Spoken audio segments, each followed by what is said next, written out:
Why all the finery, El Toro? Well, I tell you, Kit, while you're checking up on the Owens case in Vacaville, I'm going to attend a wedding there. Whose wedding? Charming Margarita Cordilla, former fiancée of mine. You seem mighty happy that you're not taking the fatal step. Si, seguro.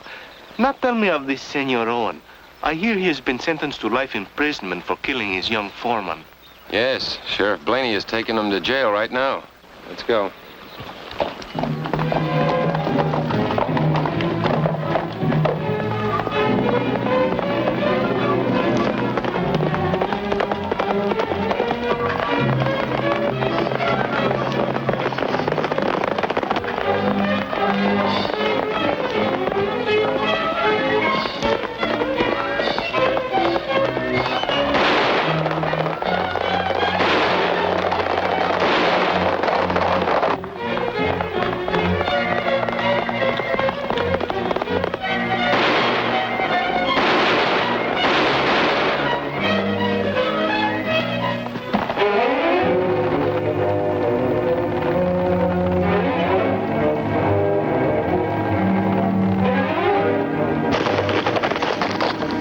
That's Owen's horse. He can't be too far from here. Let's go.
Mrs. Owens? Yes? My name is Kit Carson. Oh, I've heard of you, Mr. Carson. Won't you come in? I've come to talk to you about your husband and see what could be done for him. Oh, it's good of you to take an interest. But our attorney says there's not a thing we can do now that Dave's sentence has been upheld on appeal. Judge Stanford had to uphold the conviction. He felt that there wasn't any error done by the lower court, but he also felt that justice has not been done. That's why he sent me here to check into the case. My husband is not a murderer. That's exactly the way the jury felt. That's why they let him off on a verdict of manslaughter. And a sentence to prison for life. I'd like to see the room where the shooting occurred. Oh, certainly.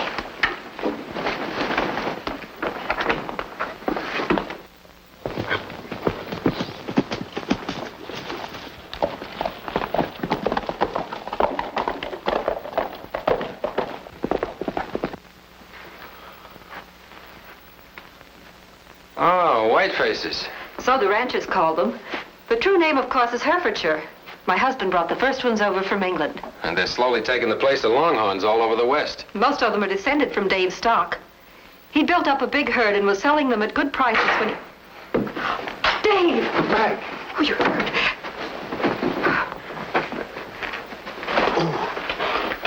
Who are you? My name is Kit Carson. What are you doing here? Checking up on your case with Judge Stanford. Oh, that means you'll be taking me back. Whenever you're able to travel. Oh, please, Mr. Carson. You'll be here for a day or two. Let's get that boot off while we're still able. Get me some bandages and some water.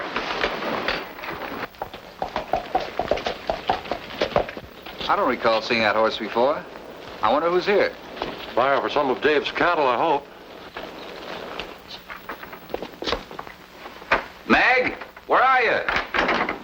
In the office.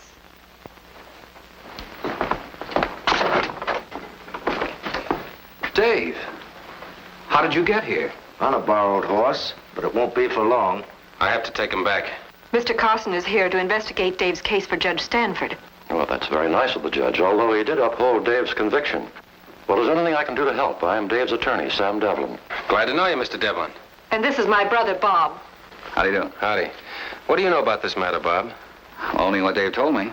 There were no witnesses to the shooting. I was sitting right here. I had called in my foreman, Bill Jordan. I told him that a checkup had just proved that about 100 head of my prize Herefords were missing from the range. And it wasn't the first time. I'd been suspicious for quite a while. When I accused him of stealing my stock, he went for his gun. I had mine ready and shot him. In self-defense. Well, unfortunately, that didn't hold up in court. Why not? Jordan was shot in the back. You don't attack a man with your back turned. His back wasn't turned. Was that window open that day? Well, yes, it was. Where was Jordan standing? Right over there in front of the window. And if your bullet would have missed him, would have gone through that window, wouldn't it? Yes, I suppose so. And if a bullet had been fired through that window from the outside, it would have hit him in the back, wouldn't it? All that was brought out in court. That and more. Too much more. All the evidence was faithfully presented. All except one item. What item? 100 missing head of Hereford. We've only Dave's word for that. Actually, there were no missing cattle. And why the shooting? Jealousy. Mrs. Owens, a very attractive woman. Let's leave my wife out of this, sir. Now, you see what I mean? Yes, I do. But supposing Jordan was attended to Mrs. Owen and her husband resented it. A man could still fire a bullet through that window from the outside and hit Jordan in the back. But who and why? No one but Dave had a reason to kill Jordan. That's where my defense broke down miserably. Would you mind standing here, please? I'd like to have a look through that window from the outside. Sure.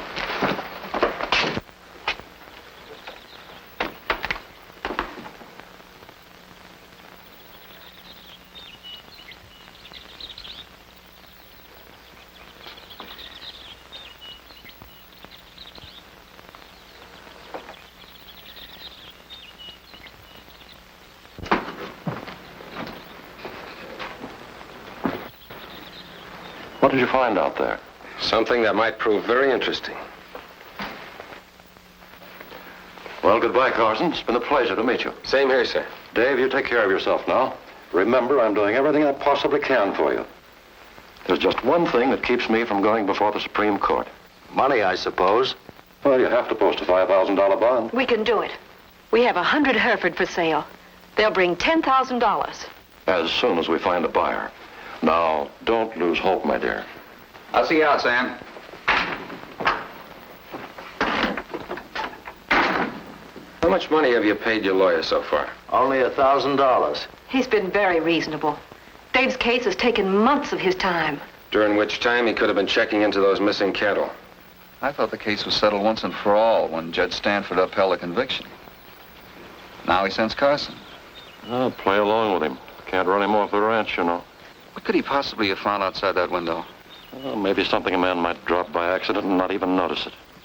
Sulfur match, coin, button. Evidence?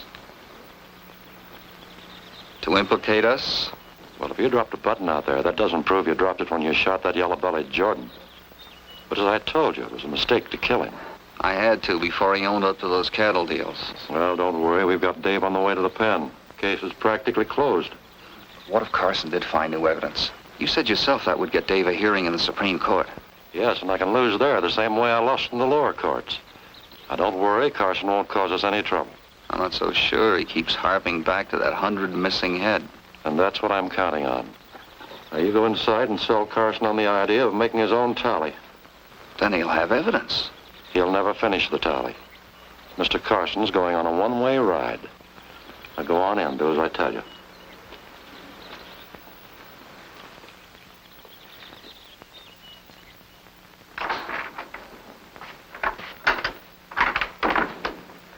Feeling any better, Dave? Doesn't matter much, considering where I'm going when I'm well enough to travel again. There's only one thing keeps my chin up. What's that? Knowing that you'll be here to look after the place and take care of Margaret. I'll never forget it, Bob. Where's Carson? In the office. Look, Dave. If he's trying to raise your hopes up all for nothing, I'll take my chances. Sure, Dave. Here are the records. It'll be a simple matter for you to see how many head of stock we should have. Say, Carson, why don't you make a tally while it's still daylight? You can check the books later. Sounds like a pretty good idea. How do you keep your cattle? Well, in 3 bands, with a man riding guard on each one night and day. And those cattle couldn't have been rustled. I tell you, there are none missing. Nobody in his right mind would steal a white face. It's still too scarce in California. All right, supposing I make that tally now. Why don't you come along and show me where to look? Well, the stock are all a few miles up the valley. You can't miss them. All right, if you don't want to go, I'll go alone. Well, I'm sorry, but I have things to do here. You'll be back in time for supper, won't you? Yes, thank you very kindly.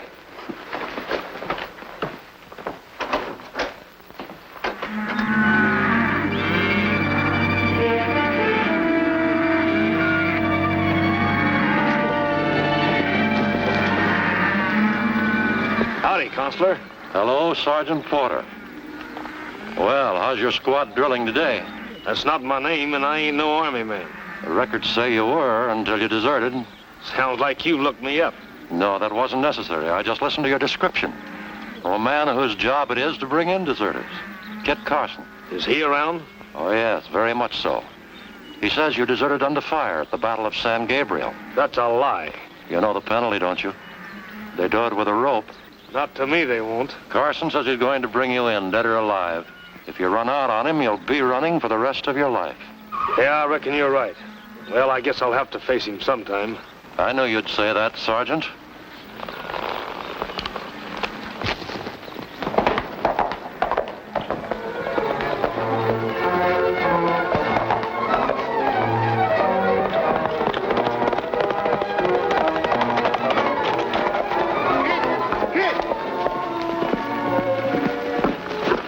What's your hurry, Toro? I came to tell you that this man of yours, this Senor Owen, he's escaped from the sheriff. Thanks for the tip, but I've already got Owens in custody. You captured this desperate killer alone? Yes, and he was unarmed. And he's no killer. Well, if he didn't shoot his foreman, who did? Might have been his brother-in-law or even his attorney. Why? To cover up some crooked cattle deal. Toro, how would you like to own a herd of those new white faces? Well, such fine animals are worth $100 apiece. How much money do you have? Well, after buying my new suit, $8 in silver and some few centavos. And $10,000 in the bank? What bank? Banco C. Moneda of Lower California? But even in the bank have no money. Where would El Toro get this $10,000? From your vast holdings in Lower California, where you're a great ranchero. Yes, fortunately, I look the part. Your cattle graze from 100 hills. Oh, valleys, amigo, unless they're very stupid cattle. But unfortunately, they're the lean, old-fashioned longhorns. But word has come to me of the wonderful new white faces, and I've come to buy, how many? Oh, I'd say 50. 100. I can afford that many. And then? And then we'll find out how these men work their crooked cattle deals. You leave it to me. El Toro will not fail you.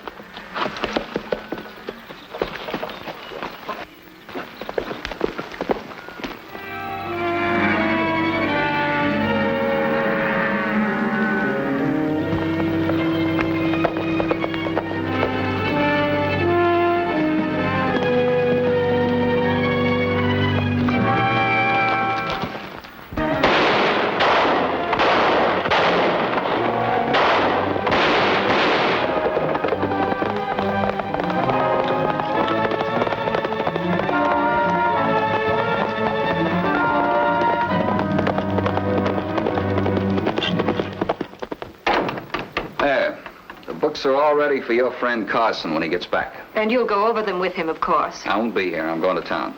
But, Bob, you're the only one who can explain things. You've been running the ranch. And now Carson's running it. I want to find out from Sam Devlin what right he has on the place at all. But he came here only to help Dave. And he seems to be the only one who's really trying. Bob, I've been talking things over with Meg, and we've reached the same conclusion. We've decided to change our legal advisor.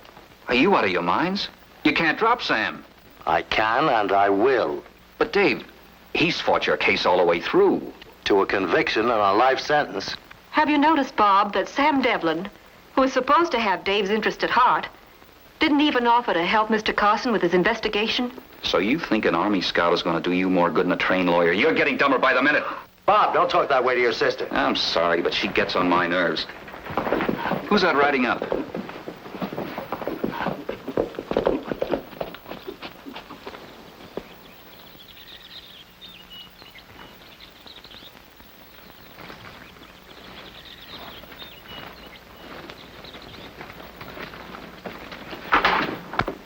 Well, what do you want? Won't you come in, please? Permit me to introduce myself. I'm Agustin Guzman de Calderon, a ranchero of Lower California. Well, my name is Mason. It's my sister and her husband, Mr. and Mrs. Owen. How do you do? A pleasure, senora.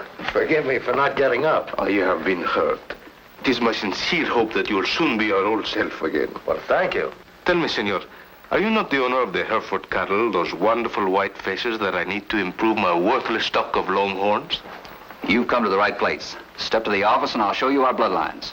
Well, Bob, don't you think that Look, Dave, you've been out of touch with things for quite a while, and I know what's up for sale. Now, don't worry, I'll take good care of Don Guzman. This way, senor? You may not be able to travel, but you're quite able to talk to a buyer. Well, let him go, Meg. He has something on his mind, and I want to find out what it is. Yes, it's high time. You see, the Hereford is the coming breed of the world, because when they feed, they really work at it. So fat and sleek, so lovely. Sure. They'll get fat on the range when other cattle stay lean. So I have heard. But the question I am here to ask is, how many of these white faces can you sell me? Well, how many do you want? I have available at the moment a small amount of money, a mere $10,000 of your American money. But given time, I can transfer more from my bank in Mexico. You have, $10,000 now? Well, that's a good-sized deal. When could you make this delivery? Well, right away, but on a deal this size, I'll have to have some legal advice. We'll ride into town and consult my lawyer. Hey, excuse me, just a moment.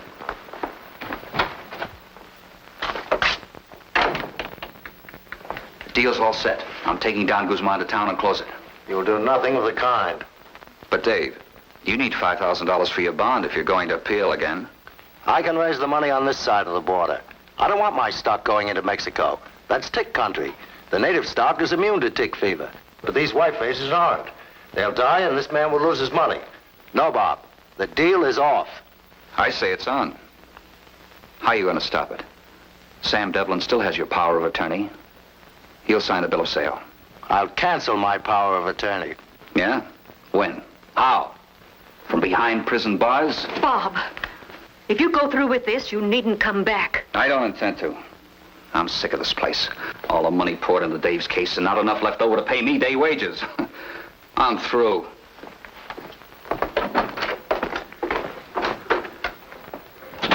Shall we go? Oh, but of course, after I say goodbye to Senor Owen and his wife. Well, he's pretty well worn out and trying to rest. We'll just slip out the rear way here, huh? Muy bien. I'm sorry, dear. But what's come over him? He was never like this before. No.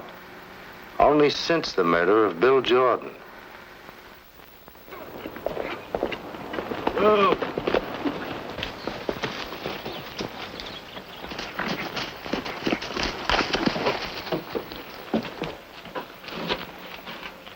Come on, Don Guzman. What are you waiting for? I was looking to see if perhaps an old friend of mine was in town. When one is a stranger, it is good to see a familiar face.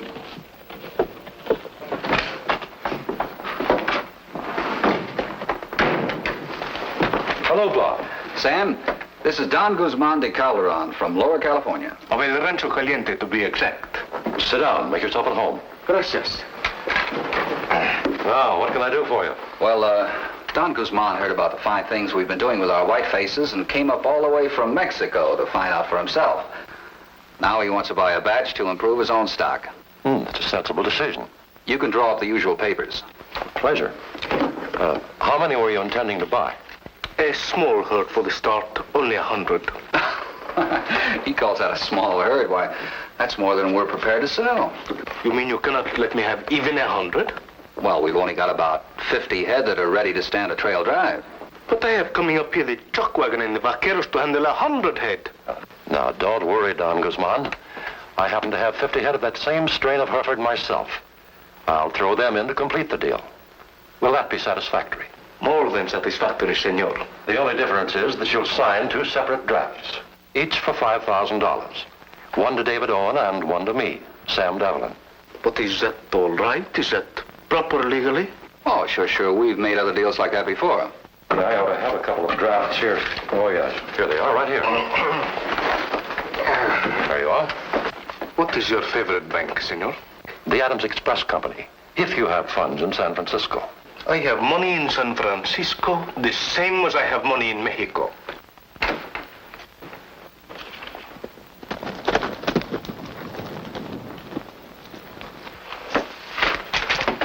All right, Don Guzman.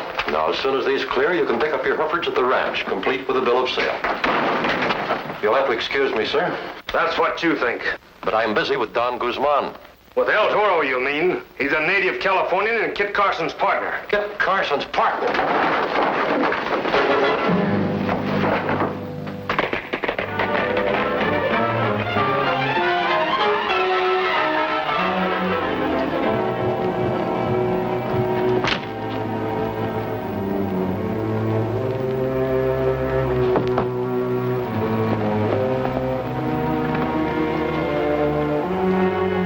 What did he hope to gain by writing worthless drafts? To find out how we've been operating.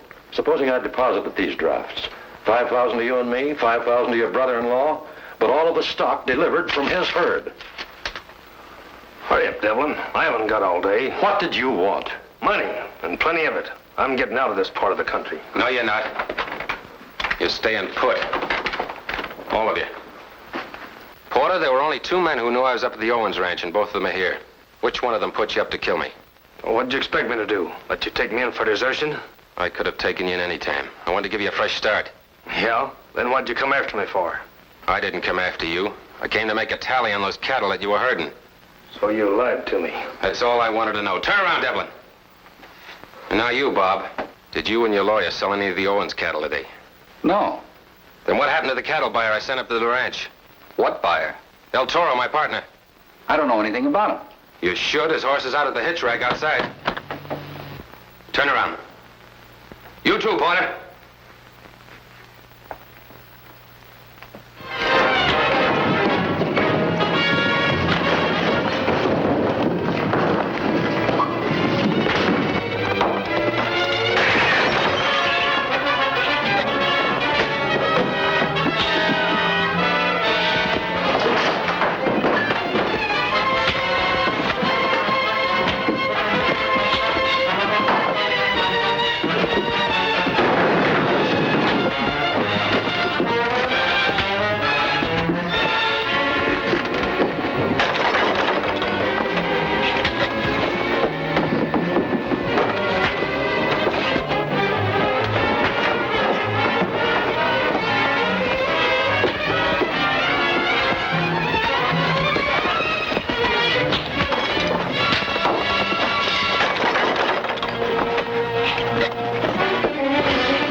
You stay here, Toro.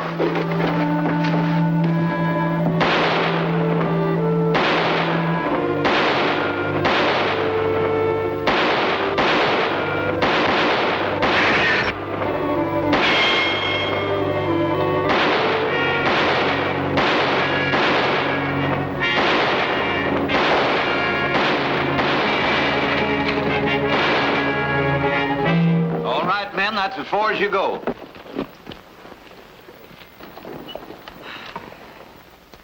Just one more question.